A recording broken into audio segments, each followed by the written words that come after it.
They always say that poverty is the enemy and that moving out of the block is the aim. Often, people are willing to do anything for these reasons, and anything can be anything, but never have we imagined that anything could be this. Bado nimesema next week. TikToker Peter Kioi is currently facing huge allegations of scamming Kenyans, but it is the way that he went about the scamming that will shock you. Some few days ago, Peter Kioi posted a photo of a child and claimed that this child was his. He further claimed that the child had passed on at 10 months, and therefore he solicited help from Kenyans because he needed help to facilitate the burial. And while this is not something new, some people had some doubts about his story. But then again, we Kenyans are good people. So of course, people sympathized and people were willing to support him, and people actually started contributing towards this.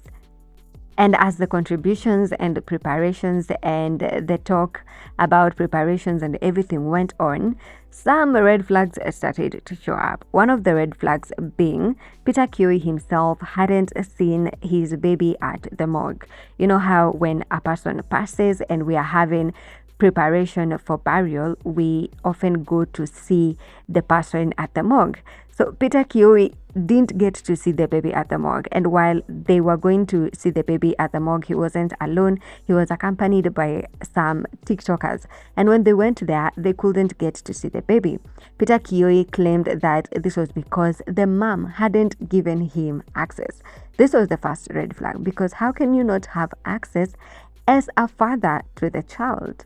It is clear that Peter mwenyewe hajawahi kuona huyo mtoto mochari iko mali iko, because as a dad huwezi kusema ati apewe access. It just didn't make sense. So some TikTokers decided to investigate further, and they chose to investigate the matter secretly. So they visited the morgue alone without Peter Kioi, and when they went there, they couldn't find any baby under the names of the parents, that is Peter Kioi and the mom of the baby, or the supposed mom of the baby, Eve Ndoku. So they visited the morgue, they couldn't find any baby under these names.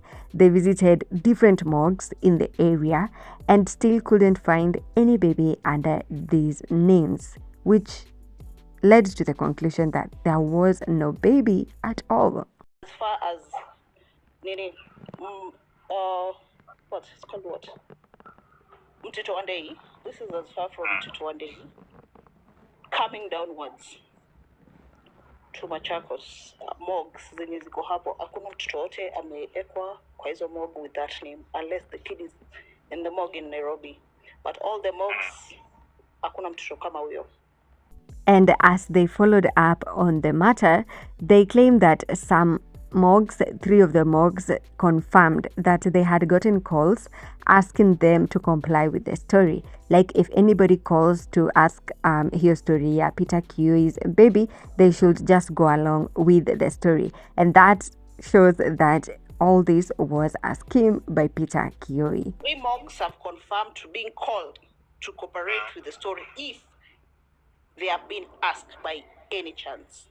The same TikTokers further claimed that Peter Kioi had a baby he was planning to use. This was a baby at the morgue by the name Peter Momanyi. And you know, he's already claiming that his baby has died. Of course, people have contributed to a burial. So who will you bury? So these TikTokers claim that Peter Kioi was planning to use this baby, Peter Momanyi. Like, how crazy does it get?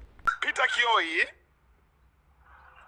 halijua kabisa kwamba pale Nguluni kuna mtoto under jina yake ambayo inaitwa Peter Momanyi, and that is what he wanted to play the game. Lakini kina koloni nani?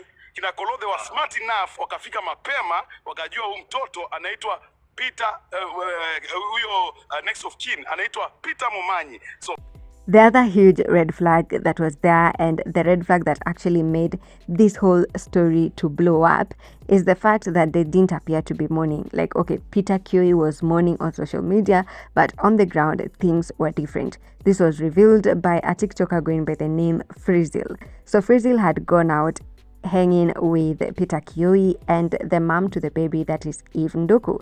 But as they were hanging out, Frizzle noticed that these people don't look like they're mourning at all. Imagine you've lost a 10-month baby. You'd be mourning, you'd be sad, you wouldn't be partying or drinking. And if you're drinking, it's to drown your sorrows, right? So these people were just having their good time. They were drinking. Even the mom was drinking. And that was a red flag. On top of this, they weren't talking about the baby or the burial preparations like you'd expect. Instead, they were talking about going to Europe. And further, they even went shopped for clothes, and even bought some clothes for Frizzle. All these were red flags to Frizzle, who was one of the people who exposed this on TikTok. And then tukiwa hapo ndo wali bring that conversation of anataka kuhakikisha that dem anaitwa aje Eve amepata do ndo aende Europe. And then I was like, okay, kuna matanga, and then he's talking of going back to Europe. And Frizzy sasa. poa. Okay, mulisema umereport Peter Kioi kwa police station. Ni police station gani umemreport? Kasarani, like Kasarani police station. Niko hapo hivi. Uko na OB number? Yeah, we have the OB and everything. Okay. Yeah. Okay, sasa mkiwa na Peter Kioi, mkienda kwa huyu Eve. Mlikuwa pamoja na Eve at some point, right?